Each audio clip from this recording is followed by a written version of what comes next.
Você já sentiu um pássaro triste no coração? Essa foi uma das perguntas mais bonitas que surgiram na minha sala de aula este ano, e ela nasceu por conta de um livro. Quando a gente pensa em ensinar figuras de linguagem, normalmente nós seguimos o mesmo caminho. Nós apresentamos a definição, mostramos alguns exemplos e aí propomos alguns exercícios. Os alunos, de forma geral, decoram que a metáfora é uma comparação implícita, sem o uso ali de um conectivo, é uma comparação sem o uso do como. Alguns alunos até acertam as atividades, mas isso não significa que eles compreenderam de fato o que é uma metáfora. Há algumas semanas, uma turma de 7º ano me mostrou um caminho melhor, e eu quero contar essa história para vocês. Meu nome é Tamires, eu sou professora de língua portuguesa e eu acredito que existe uma diferença enorme entre saber repetir um conceito e realmente compreender uma ideia. E essa repetição, essa decoreba, ela acontece muito nas figuras de linguagem, como eu já disse. É muito comum o aluno acertar as atividades, mas aí quando nós estamos em contato com um texto literário, ele não consegue entender a metáfora ali daquele texto. Então, ele acabou não aprendendo, né? Não pegando muito bem ali o espírito da coisa. E aí eu fiquei pensando no seguinte, talvez a gente esteja tentando ensinar uma coisa que é uma experiência através de uma definição. Só que a literatura ela funciona de um outro jeito, a literatura nos faz sentir. Primeiro a gente precisa sentir, para depois nomear aquilo que a gente sentiu. E isso aconteceu com essa turma minha de 7º ano. Há algumas semanas nós lemos coletivamente o livro Vamos Comprar um Poeta, do escritor português Afonso Cruz. O próprio PNLD literário recomenda essa obra para o ensino médio, mas eu quis testar ler com o 7º ano. Foi uma decisão que me deixou um pouquinho insegura.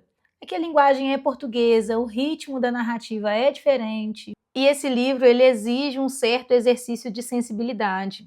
Mas essa turma já vem construindo um percurso bacana de leitura desde o ano passado, desde o 6º ano. Nós já temos o hábito de conversar sobre livros, a fazer perguntas, a desconfiar dos textos. Então eu pensei, talvez esteja na hora de dar um passo um pouco maior. E valeu muito a pena. Sem dar muito spoiler, esse livro apresenta uma sociedade completamente dominada pelos números. Tudo é medido, tudo é contabilizado. Tudo precisa ser útil. Até a quantidade de saliva gasta em um beijo pode ser calculada. As pessoas aqui praticamente nem têm nomes. Elas são identificadas por números ou por suas funções, né? A mãe, o pai, a menina, o poeta. E nesse contexto, nessa sociedade, as famílias elas possuem artistas como se eles fossem animais de estimação. E aí, uma menina pede ao pai um poeta. Só essa ideia já diz muito sobre o livro. A chegada desse poeta muda a forma como a família vê o mundo. Em determinado ponto do livro, o poeta diz que tem um pássaro triste no coração. E foi muito interessante porque aí os alunos ficaram assim, a turma ficou em silêncio. Aí eu fechei o livro, né, dei uma pausa na leitura e perguntei, vocês já sentiram um pássaro triste no coração? Aí ninguém me respondeu, ficou aquele silêncio. Mas aos poucos, aí passado alguns minutos, passado o susto inicial, começaram a surgir algumas tentativas de resposta. Alguns disseram que era como sentir uma tristeza muito grande, outros disseram que é como se a tristeza tivesse vida própria. E aí a gente foi conversando, eu fui tentando explicar, eles também foram tentando explicar, a gente foi tentando imaginar como seria essa sensação de ter um pássaro triste no coração. E aí é que tá, nós estávamos fazendo exatamente o que o estudo da metáfora propõe. A gente não estava procurando uma definição, nós estávamos construindo o significado de um texto real, de um texto literário. E aí ninguém precisou copiar do quadro que a metáfora era uma comparação implícita, porque eles tinham acabado de experimentar uma metáfora. E quando chegou o momento de estar lá no quadro o conceito de metáfora, ele passou a fazer um pouco mais de sentido. Porque aí não era só aquela frase, aquela decoreba, era uma coisa que eles já tinham vivido como leitores. E eu ali, professora, vivi um dos momentos mais lindos do meu ano letivo. Depois dessa conversa, finalizada a leitura, a gente decidiu prolongar um pouco mais a experiência. Eu dividi a sala em grupos e cada grupo escolheu um trecho do livro.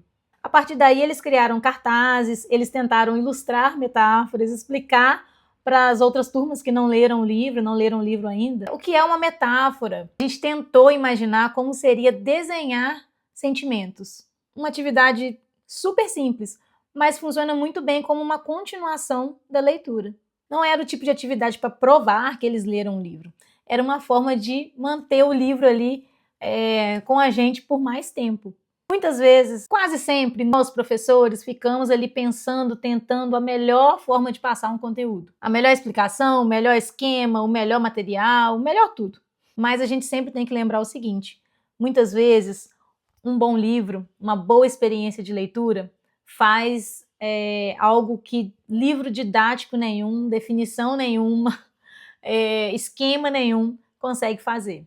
Depois dessa aula, depois dessa experimentação de metáfora, eu fiquei pensando muito nisso. Normalmente eu já gosto de buscar em textos literários, em textos reais, um conteúdo que consiga embasar as minhas aulas. E aí vem um acontecimento como esse livro, como foi essa leitura em sala de aula, e é muito bacana para lembrar a força da literatura, a força de um texto literário, a força do contato dos estudantes com o texto literário, das aulas de leitura.